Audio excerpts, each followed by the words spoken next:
Hello, and welcome to Around the Political World with John Rothman. I am your host, John Rothman. If you're a fan of the show, make sure to hit the follow button on the top right of Apple Podcasts, Spotify, or wherever you are listening at this very moment. When you hit follow, leave a review or share an episode with a friend. It helps other people discover the show, keeps us going, and as I like to point out each and every day, it expands our base, which, of course, is our goal. I want to speak directly about Ukraine. And there are several aspects of this which are deeply disturbing. Last night, we know that Ukraine was hit by a record number of drones. We know that the war escalated, and we know that Vladimir Putin's goal is and remains to control Ukraine. There's no doubt about that. And so today, the Secretary of State of the United States and the Foreign Minister of Russia are going to meet to try to figure out, is there a formula that we can apply in terms of Ukraine? And the answer, my friends, is a very simple one. No, there is no formula. The Ukrainians have a simple demand of Russia. Get out. And Russia has a simple demand of Ukraine. They want to control that part of the Ukraine which they now occupy. How do you find a compromise between those positions? And more than that, we have a problem in terms of American policy. And let's be crystal clear. The president did not know that someone, and it appears to be Pete Hegseth, the Secretary of Defense of the United States, ordered that certain materials not be delivered to Ukraine. It's very simple. It's very direct. A decision was made of major foreign policy impact without consulting with the President of the United States. In fact, the President knew nothing about it. Doesn't that disturb you? And then, in a most curious moment, the President was asked about it. Pete Hegseth was sitting right next to him, and the President did not turn to Pete Hegseth and say, "Can you explain what happened, where the breakdown was?" Instead, I listened carefully to what the President said. He said, "Well, no decision can be made without me." And yet, a decision was made without him. And there is no accountability. Were I a foreign leader listening to what is going on in the White House between the President and the Secretary of Defense, I would be very disturbed. Because it means there's a simple question. Who is in charge of American policy? How are decisions made? And in the midst of all of this, we can see the suffering of the people of Ukraine. We can see the drones hitting. And thanks to coverage, particularly by CNN, who has a reporter on the ground, we have witnessed a horrific attack by Russia on Ukraine. And Ukraine's response will most assuredly be as vigorous as it can possibly mount. And in the meantime, this war, which Donald Trump said he could solve in 24 hours, continues to rage. But there's a question here that everyone must ask. Who is running American foreign policy? By the way, how is it possible that the Secretary of Defense does not have a chief of staff, or that the major dismissals in the Defense Department, and yes, in the Pentagon, may be having a profound impact on what we do and how we do it?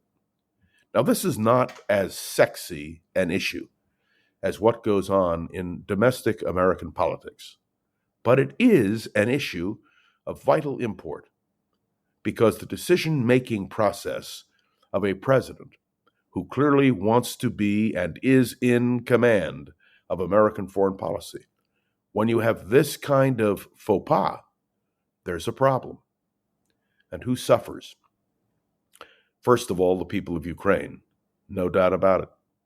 Second of all, the insecurity which must exist in Latvia, Estonia, Lithuania, Poland, about what will the United States do.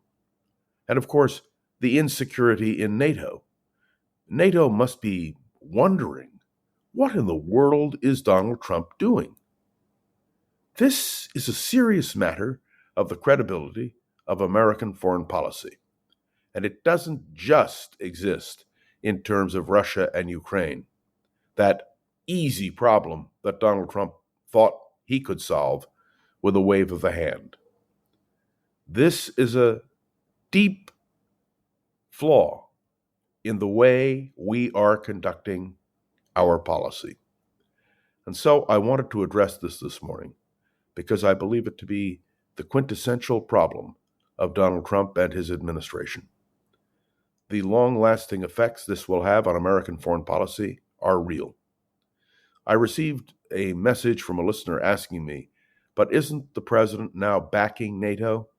And the answer is, it would appear so.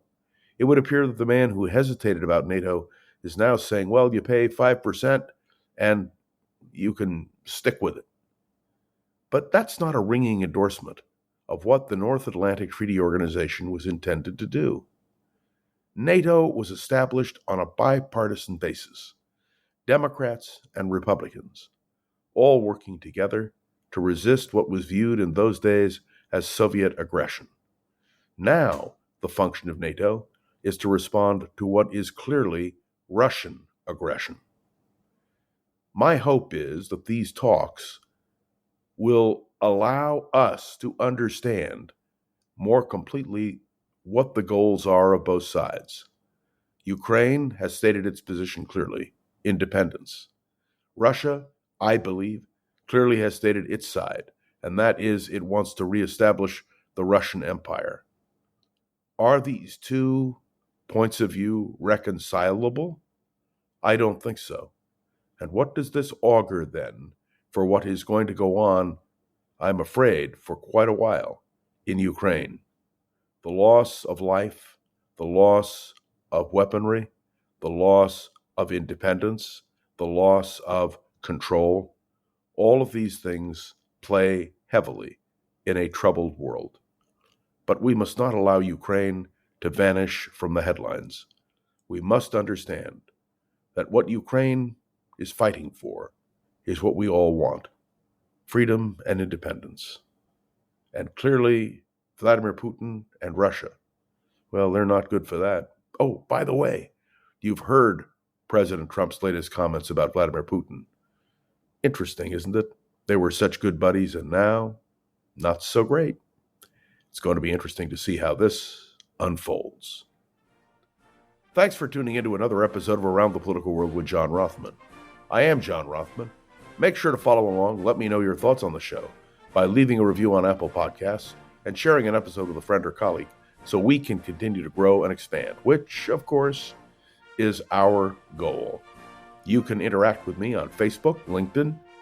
Some of you have the audacity to email me directly or even call me directly. I welcome the opportunity for that interaction. And to Gogo Zoger, thank you so much. As the producer of the John Rothman podcast Around the Political World, you've done a great job and continue to do so. So Gogo, you have our gratitude. This is John Rothman, and you are listening to Around the Political World with John Rothman. See you tomorrow.